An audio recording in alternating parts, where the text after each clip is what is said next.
नमस्कार, मैं हूं टीपी पांडे। आप देख रहे हैं टीपी एक्सप्रेस। आज मैं एक ऐसे मुद्दे पर बातचीत करना चाहता हूं। वैसे तो मुद्दे बहुत सारे हैं, लेकिन मैं चाहता हूं कि जो जनहित से जुड़े मुद्दे हैं उन पर ज़्यादा बात की जाए। तो मैं आज ऐसे मुद्दे पर बात कर रहा हूं जिसका ताल्लुक सीधा आपकी ज़िंदगी से है। अभी एक मैं आंकड़ा कहीं देख रहा था, किसी कंपनी ने सर्वे कराया है। वो सर्वे ये है कि जो ये कोरोना का जो दूसरा दौर है, यानी दूसरी लहर जब आई है 2021 में, तो इसमें जो मिडिल क्लास है ना, मध्यम वर्ग जिसको हम कहते हैं समाज का, वो बुरी तरह पिस गया है।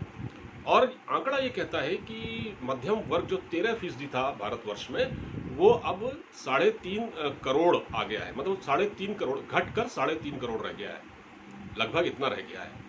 क्योंकि इस पूरी कोविड के इस दौर में सबसे ज़्यादा जो मार पड़ी है, महंगाई से लेकर जो बेरोजगारी से लेकर, वो सबसे ज़्यादा इसी वर्ग पर पड़ी है। और हमारे जो सरकार है वो इसके लिए क्या कर रही है? कुछ नहीं कर रही है।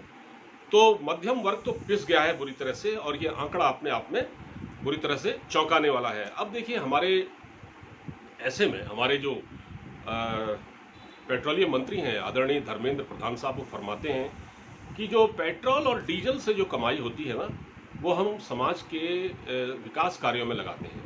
मसलन रोजगार सृजन में वो लगा रहे हैं, रोजगार के अवसर पैदा करने में लगा रहे हैं। उन्होंने कहा कि कोविड के जो टीके निर्माण किया गया है, जिनको मैन्युफैक्चर किया गया है, जो कोविड के जो टीके, उसमें 35,000 करोड़ रुपए खर्च हुए हैं। और गरीबों को मुफ्त राशन योजना जो प्रधानमंत्री ने शुरू की 8 महीने तक चलेगी, जिसमें 1 लाख करोड़ रुपए खर्च किए गए हैं। पीएम किसान योजना, यानी उसको भी जो लागू किया गया, उसमें कुछ हज़ार करोड़ रुपए जो खर्च किए गए हैं, जो किसानों के खाते में भी कुछ पैसा गया है। और इसके अलावा चावल गेहूं में एमएसपी बढ़ाई गई है। तो ये जो पैसा है, यानी कि पैसा लेकर कहीं से लेकर कहीं लगा देना।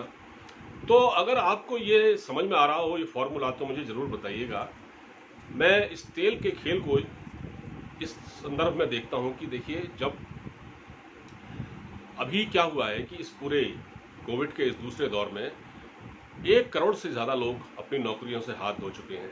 और अभी इस तरह की एक खबर है, अंदाज़ा ये लगाया जा रहा है विशेषज्ञों द्वारा कि अभी जो असंगठित क्षेत्र है, अनऑर्गेनाइज सेक्टर, जहाँ नौकरियाँ होती हैं, वहाँ तो थोड़ा बहुत अभी माहौल बनेगा नौकरियों का, नौकरियाँ दी जाएंगी।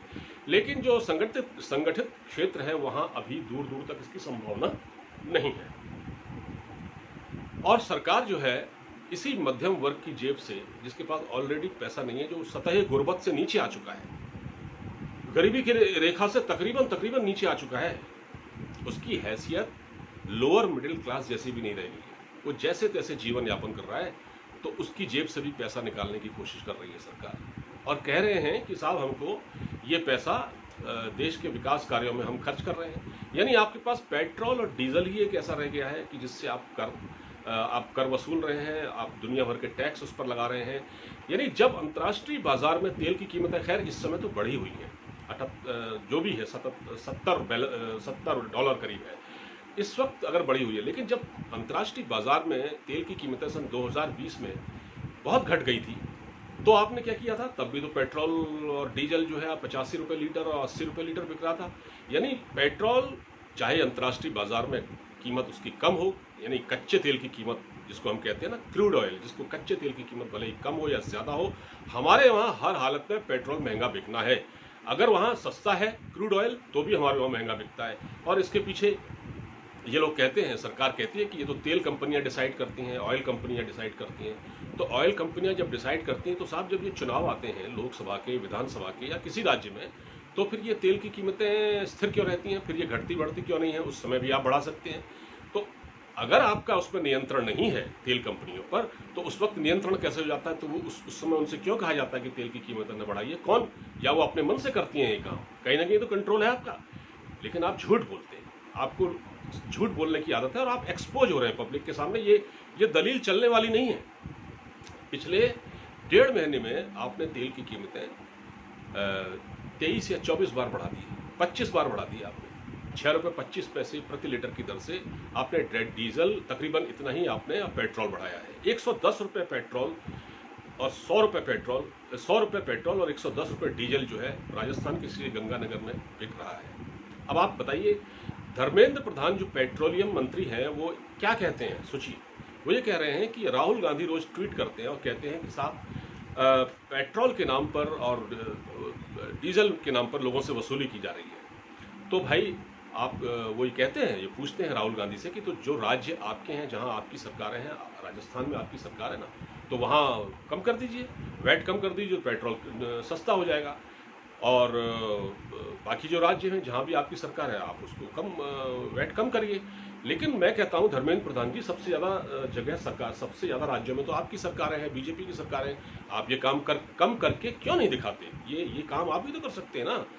आपने केंद्रीय कर लगा रखे हैं, उनसे पेट्रोल की डीजल की कीमतें बढ़ती हैं, फिर राज्य अलग लगा देते हैं, उनसे बढ़ती है। तो कम से कम जो बीजेपी शासित राज्य हैं वो घटा दें। वो भी घटाने को तैयार नहीं है क्योंकि उनकी आमदनी पर भी फर्क पड़ेगा। केंद्र अपनी आमदनी कम करना नहीं चाहता, दूसरों को नसीहत दे रहे हैं कि आप कम कर दीजिए। पहले आप करके तो दिखाइए, पहले आप एक नज़ीर पेश कीजिए। ये सीधा सीधा बेवकूफ़ बनाने वाली बात है और इसमें आम आदमी बुरी तरह से पिस गया है। आप जीएसटी के दायरे में नहीं लाते पेट्रोल को, जीएसटी के दायरे में ले आइए। वो भी आप नहीं करना चाहते क्योंकि आपको पेट्रोल से कमाई करनी है।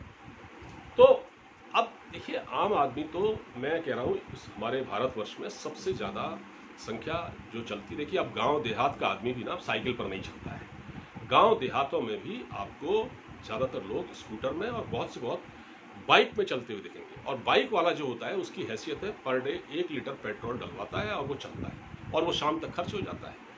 तो आपने तो आम आदमी को बाइक पर चलने लायक नहीं छोड़ा। जो बाइक चलाता था उसकी ऐसी मतलब वो हो रही है कि वो अब बेचारा क्या करे, उसको नौकरी पर भी जाना है, उसको काम भी करने दुनिया भर के, कितना महंगा पेट्रोल डलवाएगा।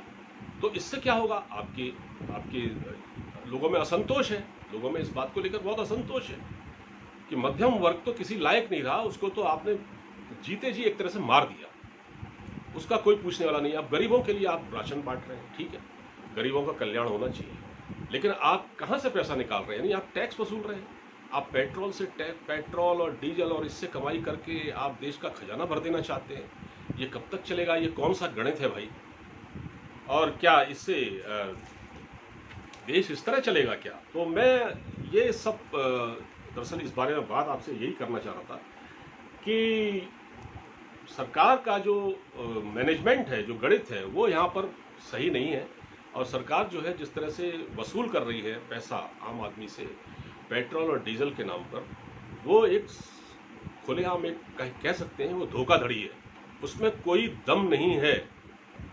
अगर आपके पास और भी तो लोग हैं भाई, आप ये थोड़ी है कि आप मध्यम वर्ग से पैसे वसूलें, आप उन लोगों से पैसा वसूलें ना जो बड़े बड़े बिजनेसमैन हैं, उनसे आप टैक्स लें, उनसे आप कल्याणकारी योजनाओं के लिए पैसा लें, उनको आप दुनिया भर की सुविधाएं उपलब्ध कराते हैं। आप अंबानी, अडानी, इनको दुनिया भर की सुविधाएं आप उपलब्ध कराते हैं, जो बड़े बड़े बिजनेस घराने, ये टैक्स दें। और वो टैक्स दें जिन लोगों को पेंशन की सुविधा प्राप्त है। हमारे यहाँ जो प्राइवेट में नौकरी करता है, देखिए 97% नौकरी इस देश में लोग प्राइवेट करते हैं, 3% सरकारी है। सरकारी जॉब में जो लोग सुविधाएं भोग रहे हैं, आप उनकी जेब से निकालिए ना, उनको तो उनसे आप निकालिए, या बिजनेसमैन से निकालिए, या रईस जो बिल्डर हैं, जो बड़े बड़े पैसे वाले लोग हैं, उनकी जेब से निकालिए। आप एक आम आदमी को क्या कहाँ ले जाकर छोड़ना चाहते हैं? किस तरह से? देखिए महंगाई कितनी बढ़ गई है, डीजल बढ़ने से महंगाई बढ़ी है, हर चीज़ के दाम इस वक्त बढ़े हुए हैं और ये सिर्फ पेट्रोल की कीमतें बढ़ने से बढ़ गए हैं। खाद्य तेल की कीमतें आप देखिए, जो खाने का जो तेल होता है जिसमें हम खाना बनाते हैं, सब्जी वगैरह बनाते हैं, उस तेल की कीमत पिछले 50 सालों में इतनी नहीं बढ़ी जितनी अब बढ़ गई है। तो ये इसको आप कंट्रोल करिए, नहीं अगर कंट्रोल करेंगे तो लोगों में इसको लेकर रिजेंटमेंट होगा और सीधा असर, फिर लोग सरकार से सवाल पूछेंगे कि भाई आप सबका साथ और सबका विकास का नारा लेकर आए थे, ये तो एक तरह से ढकोसला साबित हो रहा है, इसमें तो कोई दम है नहीं। तो फिर आप जवाब दीजिएगा। आपको ये वीडियो कैसा लगा? अगर अच्छा लगा हो तो इसे ज़्यादा से ज़्यादा शेयर कीजिएगा, हमारे चैनल को सब्सक्राइब कीजिएगा। अब मुझे इजाज़त दीजिए, अपना ख्याल रखिए, नमस्कार।